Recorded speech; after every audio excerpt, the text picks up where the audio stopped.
Good afternoon, everyone. I'm Lisa Lord, and thank you so much for joining us for this post-cabinet briefing coming to you from Illawarra Court. We will be addressed this afternoon by the Acting Prime Minister and Minister of Transport, Works and Water Resources, the Honourable Santia Bradshaw, as well as the Minister of People Empowerment and Elder Affairs, the Honourable Kirk Humphrey. And they are joined by the Parliamentary Secretary in the Ministry of Transport, Works and Water Resources, Dr. the Honourable Ramel Springer, and the Chief Technical Officer in that ministry, Mr. Philip Tudor. And Minister Humphrey will begin. Thank you very much, Lisa. Thanks to the media for coming. Thank you, Prime Minister, for allowing me to lead this off. I think, as you all know, we have made a determination that we will have these post-cabinet briefings as regularly as possible to keep the people of Barbados updated about the things that we have decided and the policy direction in which the country will be going. Today, I just want to speak very briefly in relation to issues pertaining to homelessness and the decision that was made at the Cabinet today. Now, you would have heard over several conversations that myself, my permanent secretary would have said that there's a need for us to find a way to properly address homelessness. And we would have already stated that we are working on a homeless policy. We're working on an action plan as well. But the reality is that there's a growing number of persons manifested in the streets of Bridgetown particularly.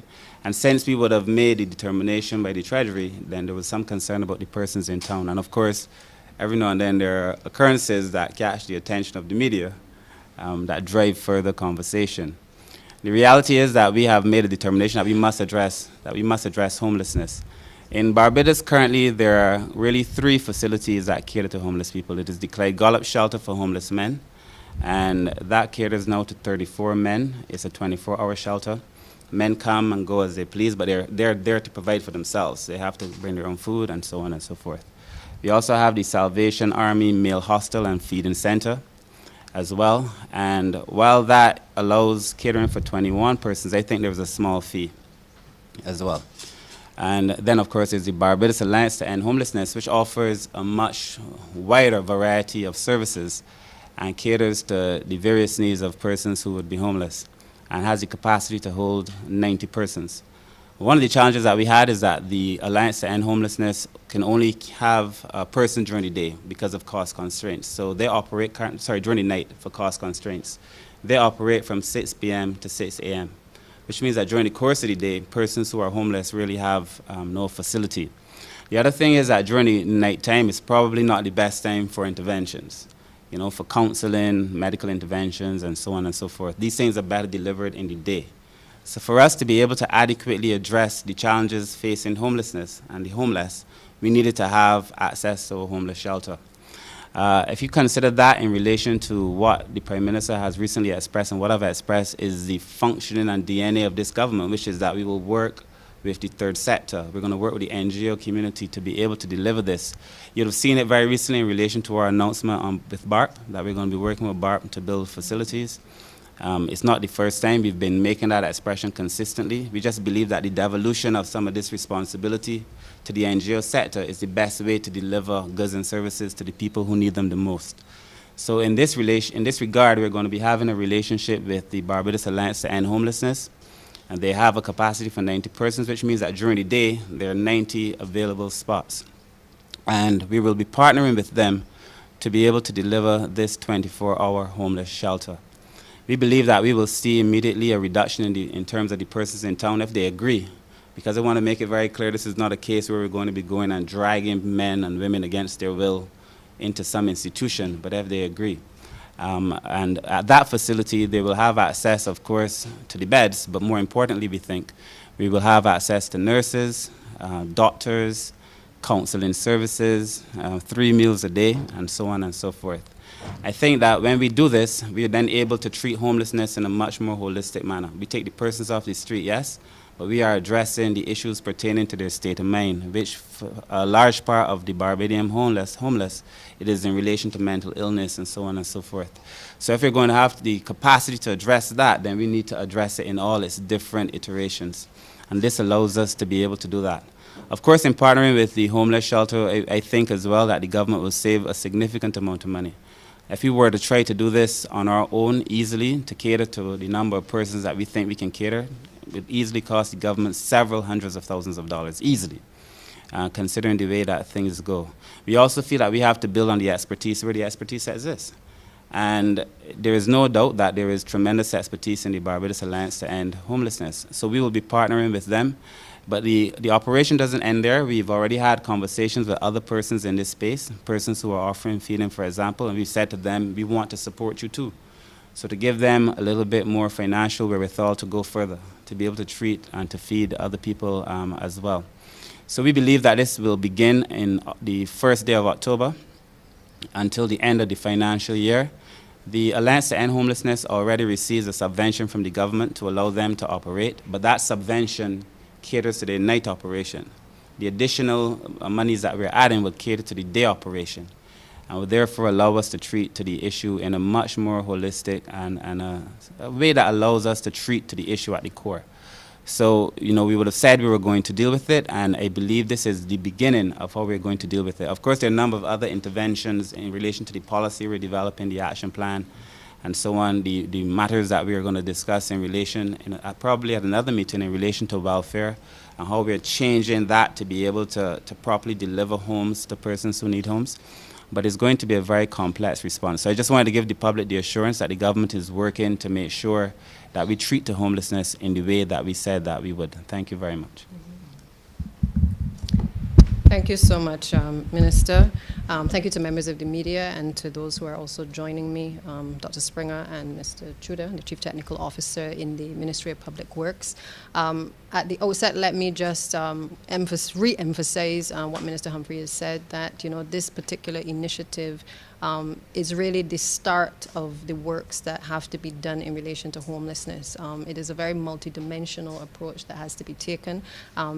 Nothing that we do in relation to this alone is going to solve the problems overnight of homelessness, and I think the Cabinet today also emphasized the fact that there are persons who become homeless for different reasons. There are a number of people who have mental health issues. There are also persons who are evicted from their homes, and therefore, while we are catering to the issue in relation to persons not having anywhere to go during the day, we also recognize that there's still other programs that we have to put in place to be able to cater to the needs of the persons who become homeless as a result of various circumstances. So I thank the Minister certainly for responding as swiftly as he did to be able to get this to Cabinet, and for the Cabinet certainly for agreeing to take this particular initiative and to allow the Barbados Association to End Homelessness for being able to, again, be on the forefront of assisting the Barbados government in this particular initiative.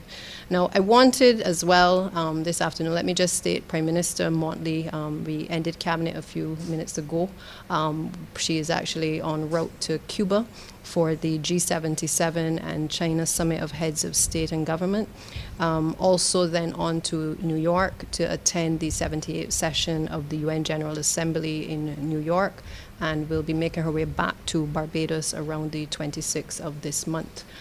In the interim, obviously I will act as Prime Minister, and as I said, we wanted to just update the country as it relates to some of the other decisions. One of the things that came out of Cabinet today as well was the ratification of a paper that we brought just last week in relation to Bawden's Bridge. I know many persons in the St. Andrew district, and in particular my parliamentary secretary, have been asking for quite some time about the Bawden's Bridge. We had previously brought it to Cabinet, and at the time we were looking at a precast structure to be able to start the works on the bridge. There were some variations that had to be made to the design. I think everybody is well aware that the Scotland district is not a straightforward district to work in. As a result, we had made some variations. There were some increases in the cost, about 50,000 extra, to be able to make the necessary accommodations. And having had all of the designs put in place, speaking with the contractors, we are now at that stage where we've given approval for the commencement of the works for the Bawden's Bridge in the parish of St. Andrew. Members of the media and the public would recall that I think it was last year, we would have had to close the area and created a temporary bridge. We also then reopened the bridge after doing some works in the area to ensure that our buses could traverse the community, because we recognize obviously that the St. Andrew district has several bridges that connect from one area to the next, and one of the major challenges that the people of the parish were experiencing and people traversing through the parish was having to take longer distances to get to and from their homes or even to and from their businesses. And we wanted a temporary solution at the time, while at the same time working on finding a more permanent solution. And I just want to reiterate that while the issue of bridges, I think, is in the forefront of people's minds, it is also on the forefront of the government's minds as well. And I can tell you that, you know, we've been working not just on Bordens, we have been working on the Pike Corner Bridge. We visited Pike Corner just last week with the entire team. My permanent secretary is new to the ministry, so we wanted to give him as well a better understanding of the challenges there. That bridge is about 60% complete. It has taken a little while to come to completion, but we are awaiting some equipment and some parts through the Ministry of Housing, whose steel benders have been working very closely with us to be able to assist the ministry to complete those works. Those who visit Pike Corner will see that the clearing of the area has started. It was overgrown with bush for some time, but we actually have started to accelerate the process of getting that particular site back in motion, and I'm hopeful that the Ministry of Housing should be in a position to get the equipment up and running very shortly to allow us to start back the Pike Corner area. There are also some other areas that have, certainly from the time I became minister, have been on the tips of everyone's tongues. The Fruitful Hill area, that particular bridge has been of concern. We've been able to start back the Fruitful Hill area. We were able to deploy a number of Gabion workers onto the site. The designs are ongoing in terms of the layouts of the lands to ensure that the area is safe. And those teams have started back on the site. Obviously, there were some challenges we had at all of the locations in relation to Gabions. Gabions were not easily accessible, particularly during the COVID period. And even after COVID, we still had challenges in terms of getting a lot of the materials into the country. The truth is, and Mr. Tudor can back me on this, we've had to sometimes barter with the Chinese, the Complant team, where we have loaned them our Gabions because they are bringing Gabions into the country as well, and that has taken a lot of time for them to also get their supplies into the country. We also do a trade with the soil conservation from time to time, just to make sure that we can continue to progress the works program of this government in relation to the Gabion building. We have trained up a number of persons through the Ash Worker program who would have been able to learn to do Gabion building. Many of those persons have now completed their certification at the Barbados Vocational Training Board. In speaking to the principal there, it is our hope that we can engage some of those persons in a meaningful program with the Complant team in the Scotland district in due course to be able to help us to ramp up the areas of Fruitful Hill, Trial Path, Coconut Grove. So you've seen a number of stalled works in some areas, but in many cases it's also been a case of capacity to get the human resources to be able to build out the teams in order to get those particular sites going again. We've cleared the Trial Path area. That is also ongoing. We want to be in a position to complete the works that are there. And just to say that many of the bridges that are of deep concern to the country are actually within the Complant program. People seem to forget, and perhaps it is deliberate that they forget, that there was a period of time where there was no work being done on any of the bridges across the country. Mr. Tudor has been here longer than I have, and he's well aware of what I would consider the neglect of various communities, where we have the large number of bridges in the rural areas.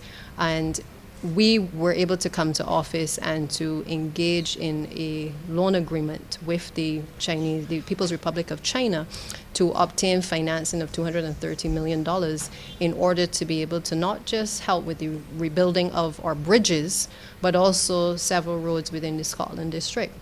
Now, I don't think sometimes people appreciate that having signed the loan agreement, there are still several other things that have to be done in order to start that works program.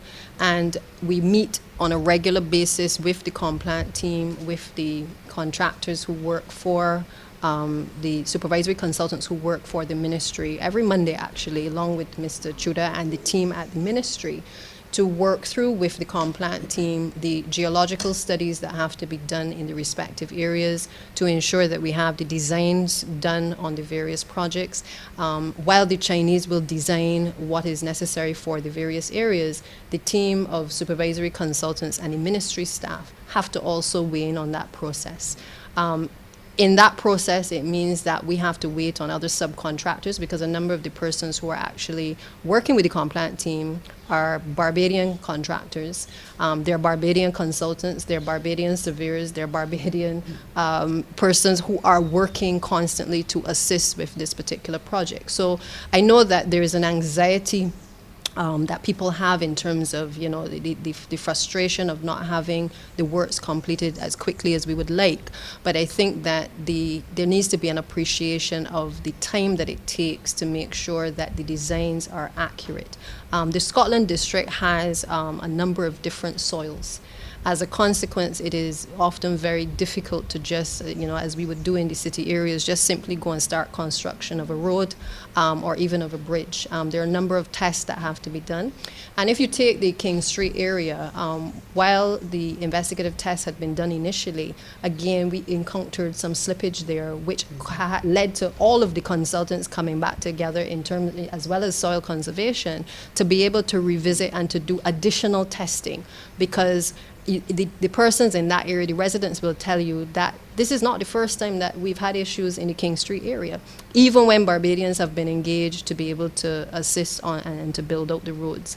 And therefore, there are some challenges as it relates to the drainage, and Mr. Chuda can speak to it more, but there are obviously some challenges in that area. And so we pause on King Street to investigate even further whether to continue along the way, I think it is past the shop, whether we would continue with the works, whether we needed to revisit the designs, and to look at whether there was more compaction that was needed in terms of that specific area. I think those site visits have actually been completed, and within the next 2 to 3 weeks, I think the intention is that they will be able to start back work on the King Street site. So we do understand the frustration, but equally we are not going to do anything from the technical end that is going to endanger the lives of persons either.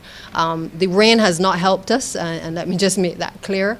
There are times when, even with the best intentions, we've started the projects, and then there's been slippage of the lands even before we can complete certain stages of the works as well. In the White Hill area, and I don't hear the press talking too much about this, but there was a period where White Hill was on the tips of everyone's tongue in relation to the abandonment of the people of the White Hill area. This administration has relocated residents. It has also made it clear that we were committed to not just moving the persons from the area, but also for the persons who could remain in the White Hill area, being able to improve road access and vehicular access for those persons. So yes, there are challenges. Sometimes we have the complaints of the garbage trucks having difficulty going in. And that is why we are working towards ensuring that there is proper road access for the residents. There are some who have businesses as well up there. We want them to be in a position to be able to have persons access their homes, their businesses as well, so that they can, sell their products too. So that work is ongoing, and substantial work has taken place in the White Hill area. If you have seen it before and you go in now, it is an area that has been completely transformed. We've had to relocate persons because some persons were in the path of the new design that was done in the White Hill district. And as a consequence, that takes time, because while we make the decisions that we have to relocate someone, we can't just put them out the next day. We have to take certain steps in relation to the Ministry of Housing and certainly Minister Humphrey's ministry as well, to be able to find ways to support that transition from where they resided into another area as well. In some cases, the persons are coming back. In some cases, the persons are permanently relocated. But these are some of the things that I don't think are the sexy topics that are discussed in the public domain, but these are the realities of what we are doing in relation to the Scotland District project on a regular basis. And I appreciate that we have to get the roads fixed. We're working with the Complant team very closely in terms of ensuring that the bridge work that is being done, that we're also ensuring that the roads leading to those bridges are also done at the same time. Because we're mindful it doesn't make sense just doing the bridges and then the roads leading to it are not done. And if you take Try a Path, a road is actually on the Complant program. But the Try a Path bridge was actually started under the ministry and stalled only because of the Gabion works that were done. So where we have situations like that, we've been engaging with Complant to ensure that we complete what we are supposed to do so that we can actually hand over to them in a seamless manner so they can commence works as well. I think the other bridge that I'm sure is of concern as well in the other area is the Melvin Hill Bridge. That was the most recent one that was brought to our attention certainly in the public domain. We've been well aware that we've had a number of challenges with the bridges. That one, I think it was about 20 meters length of the existing retaining rubble stone. The wall actually collapsed about 2 weeks ago. The team from Complant, because this is in the Complant program as well, the team would have visited with the supervisory consultants and the engineers that are working on the project. They've looked at different solutions. Obviously, some of them may require the use of the Gabion baskets. We've looked at the construction of a reinforced concrete retaining wall. They've looked at different modular mass concrete Lego block wall work, which again, Mr. Tudor can speak to more from a technical perspective. But there are different options that are being explored in relation to that particular bridge. When we close off a part of the road, it is not to say that there is an absence of thought given to safety. The technical team obviously goes in and looks at whether or not the road is still passable, if the particular part of that structure is unsafe, and therefore if vehicular access can still pass over it. But just to say that while we allow limited access, we are working assiduously to bring up a number of these bridges that have fallen into disrepair in a rather fast-paced manner in the last few weeks and months, to ensure that they are not in the second phase of the Complant program, but rather that they are prioritized within the first phase of this particular program. And that type of shifting is something that continuously has to happen, because while we know everything needs to be done and we've prioritized with all the best intentions what we feel to be the priorities, the weather is not cooperating with us most of the time, and the heavy rains are causing an acceleration of the work that is actually required on some of the bridges and even some of the roads. And so I think Barbadians need to just appreciate as well that we're working against circumstances in some cases beyond our control. I will not sit here and say that some of the things are not within our control, and I'm trying to address those issues in relation to internal issues of management of the projects and how we deal with the supervision of the various sites. But in many cases where we have started projects, the rain has been a major factor, or even the access to supplies have also compromised our ability to keep the projects mobilized and to keep them going as well. So I wanted to just simply update on where we are on these major projects. Obviously, there are others. I think Mr. Trudeau, again, can speak to others. Just to say also that Dr. Springer, while the representative for St. Andrew has been very integral in the Scotland District, he's not only overseeing St. Andrew, but he has been on the ground almost every day in relation to ensuring that these bridges and the roads that are identified, that we're working very closely with the various teams. His knowledge of the issues of access, I think, has also been very beneficial to this exercise because we needed to have local knowledge of the districts. If we touch one bridge, what is going to be the impact in relation to communities? And that is something that has added value in our approach to dealing with the rehabilitation that is necessary in the Scotland district. So I'm going to just ask Mr. Tudor, perhaps, if you want to just elaborate on any areas, just to do so. Yes, thank you, Prime Minister. Regarding the Complant program, as Prime Minister indicated, is a $230 million program for roads. I think there are about 70 roads in the Scotland district to be rehabilitated. This is a program that is supposed to last 3 years, and during that time we are looking to repair most of the land, well, not all of the landslip areas, as well as rebuild about 8 bridges in St. Joseph and St. Andrew. You would appreciate that most of these bridges were built in the 1930s, 40s, and they were not designed or built to carry the heavy loads that they're currently experiencing. So what we are doing is rebuilding most of these bridges. We are making them climate resilient. In other words, the bridges have to be bigger because we're getting more intense rainfall due to greater hurricane forces and stuff like that. So we're making them more resilient going forward than they currently are as it now stands. If you permit me, we have about 15 roads in this first phase to do. The Prime Minister alluded to the White Hill Road, which is currently being undertaken. We completed work at Shorey Village. That was the first road under the Complant program that was to be done.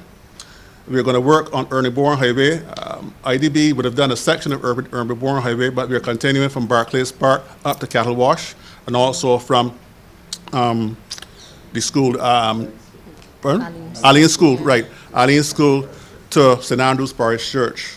Moores Bottom, Hillaby, Bloomsbury. Now Bloomsbury, we're kind of concerned with Bloomsbury because that is failing at an accelerated rate. So we've asked Complant to go in and do the designs for Bloomsbury so that we can start Bloomsbury as soon as possible. I don't know if you're familiar with these areas. Highway 3 from Bombell Junction to Garrix Hill. Highway Z from Andromeda.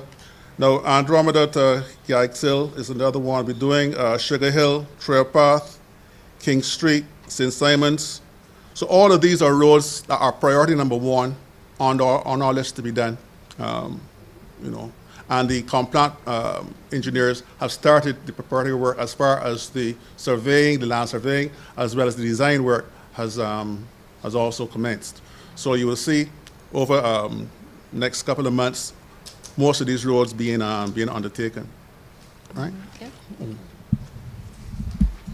I'm going to ask Dr. Springer to just also weigh in. As I said, he has dealt with this very intimately over the course of the last few months. Dr. Springer. Thank you, Prime Minister. Interestingly enough, I spent the entire morning in the field visiting some of the bridges that were just mentioned. The reality is that a number of bridges in the Scotland district are in a state of disrepair, but the reality also is that we cannot, even if we try to, fix all of the bridges at the same time. So we would have identified 2 bridges that were in an advanced state, which are the Thompson Bridge and the Bordens Bridge. Now the Thompson Bridge it's over 2 years that bridge was closed. We're up to me, I would have wanted the bridge to remain open, but we have to listen to the advice of our technical staff. And it was the advice of the CTO and the engineers who went down there and assessed the bridge that the bridge was no longer safe for vehicular traffic. The abutment walls on the bridge had failed, and that meant that the bridge posed a real hazard for vehicles of any weight crossing over that bridge. So we had to close that bridge. And that bridge was a priority from the time we came to from the time I came to this ministry. We would have spent many a Monday morning discussing the best possible design for a bridge like that. That is one of the biggest bridges in St. Andrew. and it takes a tremendous amount of water during the rainy season. And the CTO alluded to the fact that we now have to build bridges that are resilient to climate change. Maybe it's something that we do not discuss a lot, but I think that there's no coincidence that a number of our bridges are now failing. They are failing because of a combination of things. Age, because many were built, as you said, back in the 40s and the 50s. Because of vehicle loading, they weren't built or weren't designed to take the heavy traffic, the trucks, the sand trucks, the 10-wheelers and the heavy buses that we now have on our roads. They weren't designed for that type of vehicle loading. Also, and then there's climate change, where we are seeing more intense rainfall, which has an impact on bridges, on the structure. Intense rainfall would increase scarring of the bridges, of the bridge foundation, because you have a number of bridges that are directly impacted by flowing water. And in the Scotland district, there's a lot of sandy soil, and that sand is carried in the water during flooding, and that is what that abrasive nature of that water and that sand combined is what destroys the foundations of the bridges. So a number of the bridges are failing as a direct result of that. So you have climate change, you have age, and you have increased vehicular traffic on those bridges. And so we are seeing many of them failing at one time, but we cannot fix all at the same time, or I'm sure that St. Andrew will be, residents in St. Andrew will be marooned, because there are not that many access points into certain parts of St. Andrew. The Bordens Bridge, which the Prime Minister would have alluded to, that bridge would have failed last year, April 14th, I believe it was. And I certainly worked very hard, and the ministry worked hard to get a temporary structure in place so that persons initially who were driving in and out could get into their homes without having to travel around Highway 2 and around to Faraday Hill. That first bridge failed after heavy rainfall around December 17th of the same year, and we rebuilt that bridge. This time we rebuilt it even stronger so that bridge could take the buses, because we were concerned of the school children and the residents in the area too, having to travel so far during the rerouting of the bus service. So we rebuilt that bridge a bit stronger, well, the bypass road, I should really call it, a bit stronger so it could accommodate buses. So this year we were able to see buses travel over the bypass road, and that gave us a little bit of wiggle room to work on the Bordens Bridge. But the good news is that the monies to complete that bridge were approved. We are going to go in with a totally prefabricated structure, as opposed to having to cast in situ, which would take a longer time. We're going to have the structure, including the footing or the foundation of the bridge. We're going to have that prefabricated and brought into place and installed right there on location. And we're going to have a precast culvert, because it's such a small span, we can actually have a precast structure placed in that bridge. So that would speed up the time that it's going to take for that bridge to be completed and reopened. So we are employing new technologies in an effort to fast track as much as possible the rehabilitation of the bridges in the St. Andrew area. Bridges are not easy to build, and the Prime Minister said it. Building in the Scotland district is not easy. We are faced with challenges that do not exist in any other part of Barbados, and then often times we have to work in an environment that is waterlogged for half of the year. Right now, we cannot work on the Thompson Bridge, for example, because the area is waterlogged. There's a river, a stream, or a creek, whatever you choose to call it, constantly flowing through that area right now as we speak. And it's difficult to work in that environment. And then there's always the possibility, seeing that we're in the hurricane season, that a system can form off the Atlantic, and within 4 or 5 days, that system is here pouring down inches of rain on the island. And that also would impact work within the Scotland district. So we are faced with these challenges, but we're still moving ahead.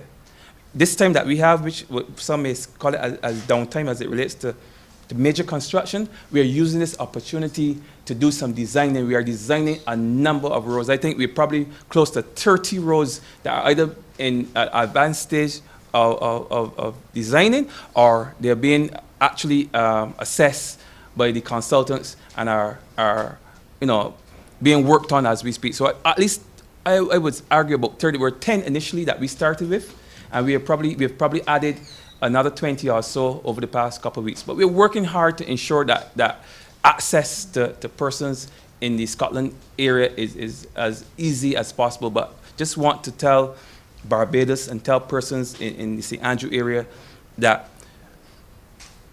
if we can do it faster, we would have. But we are doing everything that we can to get those bridges and those roads repaired. But it's going to take time.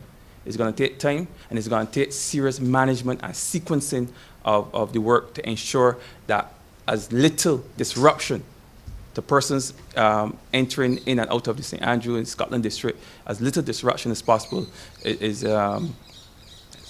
experienced by those persons in that area. And I think I can stop there for now.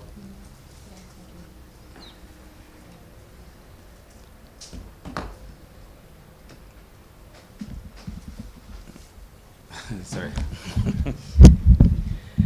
I think the timing of today's press briefing couldn't be better in terms of there are some who are out there trying to stir up a panic amongst people in relation to the safety of the bridges. And I think it is important that the country is made aware that the Cabinet is working, that we are trying our best to ensure that the monies that we have gone after in terms of being able to help improve the roads as well as the bridges, that it does take time, but it also means that we have to be very systematic in how we roll out the program. And just to give the assurance that that work and that those efforts are in progress.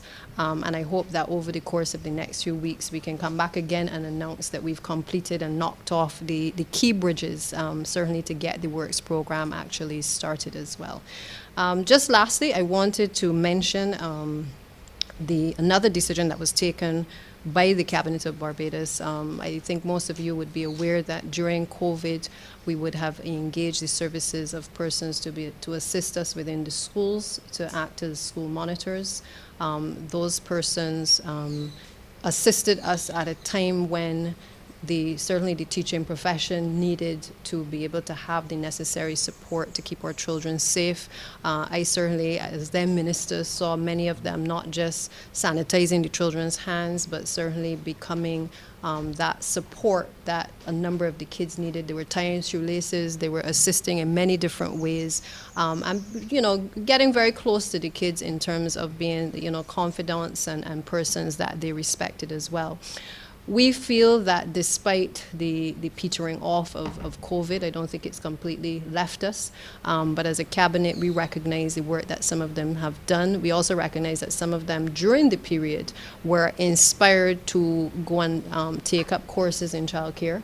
Many of them got very glowing reports from the principals as well, indicating that there was clearly a need for us to create a position within the Ministry of Education that would allow for the continuation of their role, even if in a different way.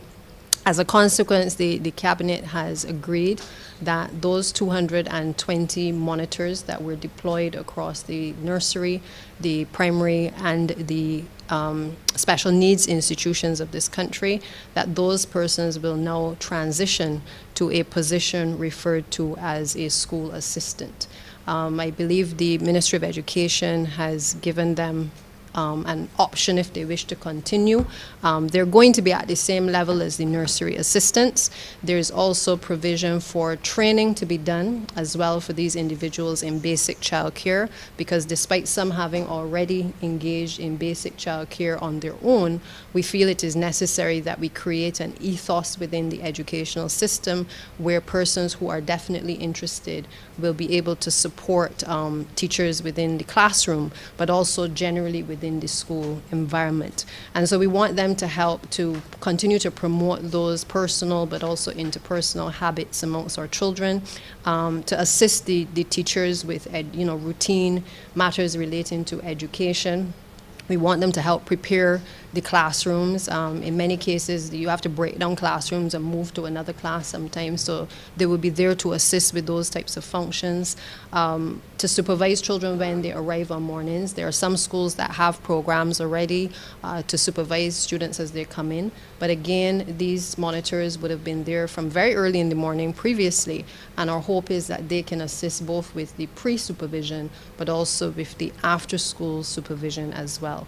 We're looking at them to also help in the construction of teaching aids in the classroom. And again, there are lots of other activities that I'm sure that perhaps may not be listed, but I know that many of them enjoy working with the children and have really taken to the role that was created for them. And we do feel that in support of the teaching profession, that this is again a necessary thing for us to do, not just for them, but also for the children of this country. And so the training has already started. And the intention is that once the school term begins, that these persons will be reintegrated into the system, but under the title now of a school assistant available to the respective schools across nursery, primary, and also the special needs institutions as well. So with that, I want to open up the floor to questions from the media. As we open up the floor, I just ask my colleagues to use the mics provided. Identify yourself and the media house you're representing.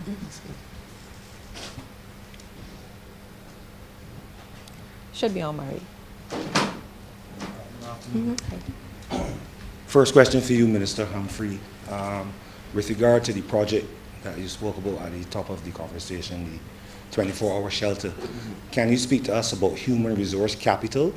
Will people be seconded from your ministry and sent to this new project, or will you actually have to hire people? And if so, how much? And what is the cost estimation for the project at this stage? And this is Barry Allen from The Nation. I'm so sorry. I think everybody knows you, Barry. So as it stands, there's no plan to second anyone from the ministry. We're going to be working with the Alliance. We will obviously be interested in determining who gets the jobs, though. As it stands, the cost associated with it is $252,000 for the year. And that would include, and I'm talking off the cuff, but that would include one nurse, a doctor, 2 security guards, counseling sessions, I think at about $50, food, which is going to be costly, and so on. So we have it practically broken down. I think more important than that, though, is the fact that, I've already said it publicly, that we intend to be a lot more detailed, thank you, in our scrutiny of these organizations. So it is not only this entity that I've given support to. The ministry actually supports a number of organizations. We support organizations that deal with children, persons with disability, with the elderly, and that's significant numbers. And we made a determination that we were going to be involved in a lot more scrutiny and audit where necessary to make sure that the government's resources are best utilized, and also to make sure that the results, because even more important than that is to determine that what you are engaged to do, you are actually achieving to make sure you're fit for purpose. So if you want the actual numbers that we have as of now, and for right now, we have one nurse to be coming on board for a period of 12 months, so everything here is for 12 months. And let me just say we would also assess at the end of the 12 months. So it would be continuous monitoring and an evaluation at the end to see if it works. While we also work with the other NGOs as well as strengthen the government's own capacity to be able to do it. We'll have one nurse for the time being. We're going to engage a doctor, a security officer female, a security officer male. It's also to pay utilities, meals, counseling, and a person to coordinate the entire thing, like a manager. And so we're working basically within the context of what already exists. So there's no need for us to send any of our staff, but the relationship certainly has to deepen, for sure.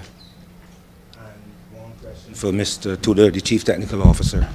I hope I'm not oversimplifying the issue with this question, but is there any possibility that the ministry could temporarily dam water courses or redirect water with regard, let's say, the Thompson Bridge? Because the rainy season, we don't think is going to suddenly change. So the rainy season will be here this year, it will be here next year. Can you temporarily redirect water courses or dam areas temporarily so you can accelerate the work to complete? any of the bridges? As part of the whole overall plan for the Thompson Bridge, when the work is going to be started, we will have to shift the or realign a section that would allow the water to pass so that we can do our construction, right? Because we can't do the construction with the water flowing through the bridge. So we do a realignment and put in the bridge, and then more or less, kill off, for lack of a better term, the thing that we had excavated.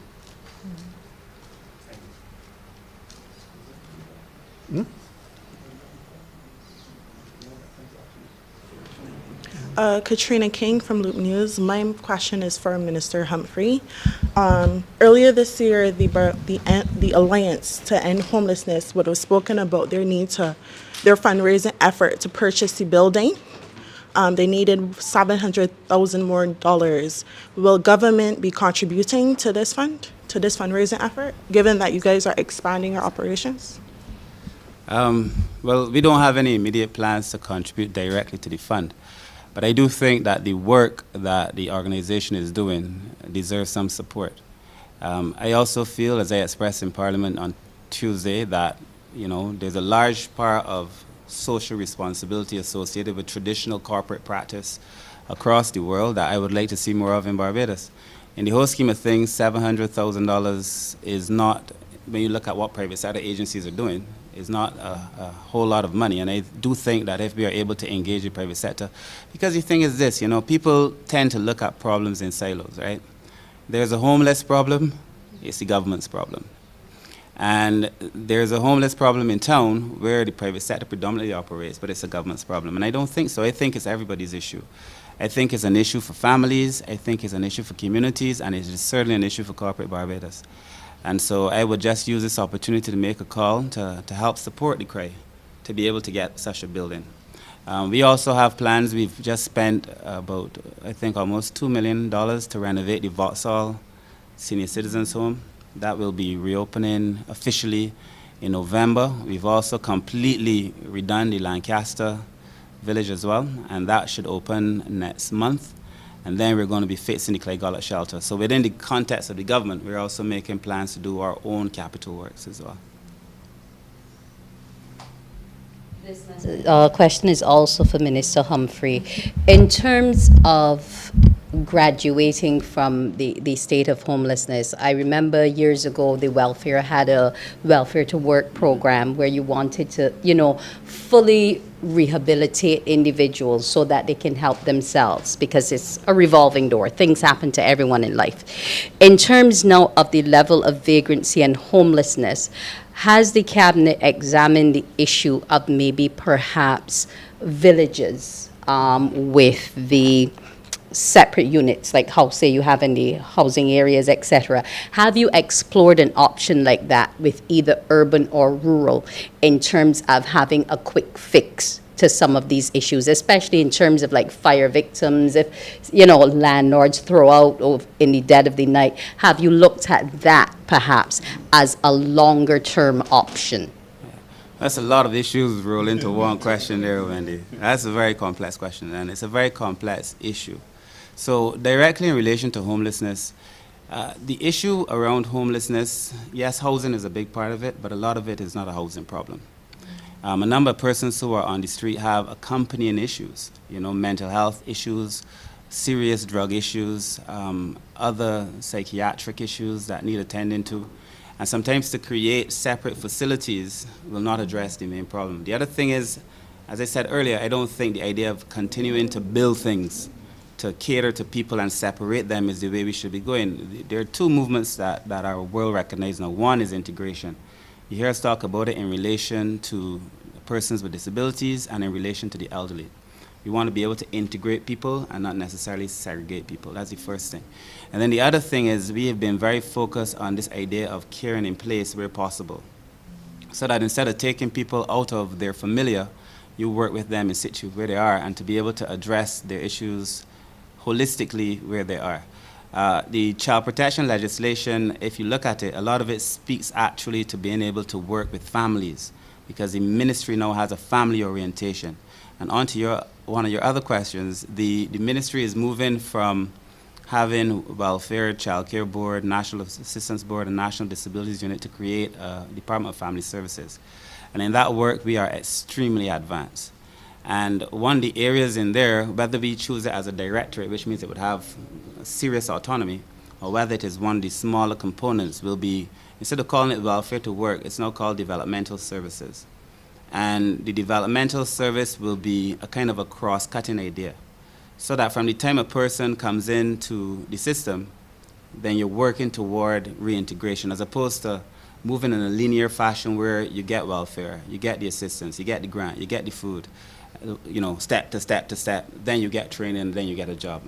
You know, we realize that doesn't work. So it has to be a much more holistic approach. So across the different areas, whether it is persons who come in just because they're going through transient poverty, like they're passing through poverty, if it is a person with a disability, or if it is a person who's homeless and rehabilitated. Because I feel sometimes that we romanticize this issue of homelessness. And people see stories in the paper and say, oh, you don't give them a house. And if you give that person a house, I guarantee that person is not staying in that house, because there's psychological, psychiatric issues associated with it too.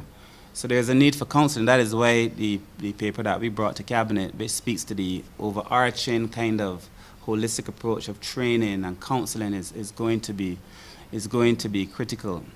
And then in relation to welfare, we've had a number of conversations about welfare, right? And how should welfare operate and how should welfare look? I recently spoke in the press and I said, in Parliament, and I said we need to look at the systems. The systems, not only in welfare, the systems in government, the systems in the private sector, the systems in Barbados, really and truly the systems in the region. We just take too long to do things. And while I know that I have, and I say so with no disrespect to my PM, but like while I know I have the best staff in Barbados, because the staff in the social services sector work extremely hard. I also know that the systems that are in place do not allow them to deliver on the things that we would want to deliver. And that is why we are now at a point where we are doing back to school, and there have been some complaints about the pace at which it is taken to get back to school assistance. And you know, we've changed the system. We have digitized, and we're now digitalizing in other parts of the ministry. We've now been in a position where you could file your application online and so on, but the bulk of Barbadians and the vast majority of applications are still paper-based, and some of them come in very late. And then if you go through the traditional steps, they come in, they have to be assessed, the person has to be contacted, the call has to be reviewed. These things take time. And so the point we were making is that we have to, and it has nothing to do with the public servants, the point that we are making is that we have to review the systems, because the systems do not allow the welfare department or any government entity to be able to deliver to the people that we have to deliver to. And at the end of the day, what's important? At the end of the day, for me, it's very important that the people who need the goods and services of the welfare department get those goods and those services, and that they get them in the shortest possible time. That is what's important. And so we have to rethink those systems. That's why we have the Pulse MIS system, which is coming into place now, which would allow us to be a lot more fast-paced. It allows welfare to talk to NAB, to talk to NDU, to talk to national assistance, to talk to child care board, to talk to NAS when we roll it out, so that we have a comprehensive system. And if we're able to change the systems, you know, then we'll be able to address that. And then the last thing I would say as well is that there is also a lot of conversation in relation to individual isolated cases that appear in the paper, whether it's a welfare case or whether it is a case of homelessness.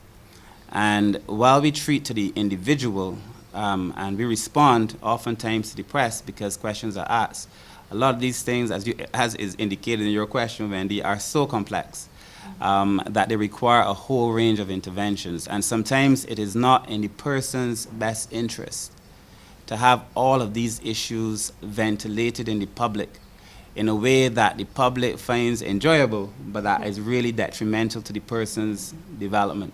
And I say that because I keep saying these reports on individuals, and then my response is normally, well, these things are complex. And so, but you know, that is the reality for most of the things. But the truth is, I would say that the ministry is working very, very hard to be able to address all these things. My staff is working extremely hard to be able to address a number of these issues as well. Thanks. I just want to add, Wendy, in addition to what Kirk has said, while we didn't specifically address the issue of villages where we would be able to house persons who are homeless, one of the discussions today was actually regarding strengthening the community nurses through the psychiatric hospital, because again we are seeing the mental health side as also being a particular challenge in dealing with the issue of homelessness. So the issue has come up. I know Dr. Brown was present this morning, and we raised the issue with her, and I know that she's going to look into it, because we've found that a number of persons who would have been on the radar as outpatients of the psychiatric hospital, many of them were lost during COVID, and it does require now perhaps some additional resources, people going on the ground, checking back with families to see if persons have shifted from wherever they were living into the town areas, whether the relationship between the individual patient and their families has broken down, and whether there needs to be a different level of intervention. Those are the types of additional support systems that we recognize are needed. And while we're doing what we're doing in relation to the Barbados Alliance to End Homelessness, the truth is that there are all these other pieces that we're also going to have to address. The issue, and I raised this morning with them, women in the shelter with children. For me, it is a burning issue. They don't stay long, but any female with children in a shelter has to be first priority for this administration to ensure that we're able to help transition them out. So it may be a temporary solution because of the challenges we have with housing, but it cannot be the only solution, and it cannot be the long-term or even short-term solution for too long. And so we recognize, and I know the minister is trying to address another matter in terms of being able to look at some short-term housing solutions for persons generally, not just persons who are homeless, because we recognize that having the home for some persons will help them to transition. And just to say that I know that the current shelter, the Barbados Alliance to End Homelessness, they actually do provide some of the work programs. A number of the persons who are there are actually engaged in entrepreneurial activity and other business ventures. So I think the model that they're using is one that perhaps just needs to be strengthened by government and to support it, but also to encourage other private sector entities to maybe work with them more closely so we can get more people reintegrated into society and working and being productive as well. All right? Thank you. Prime Minister, I'll still give you closing comments. You are Minister Humphrey. Okay. Well, again, I want to thank members of the media and those who have been listening. As I said, as Minister Humphrey said before, we try to do these press briefings to be able to bring people up to date as to what is happening. Obviously, this is a busy time in terms of cabinet, but also members are also off on vacation because this is really the only time that many of them will get a break before the work starts back in a hectic pace.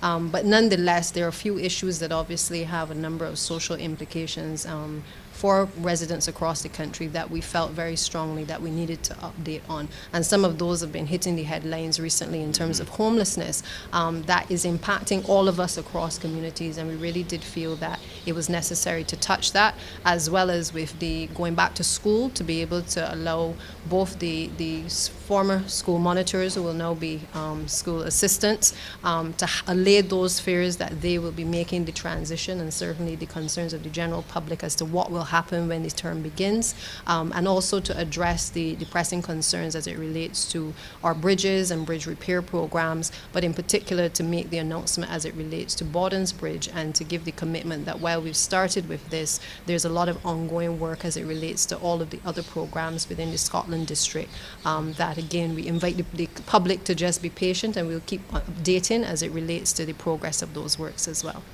Thank you. Thank you.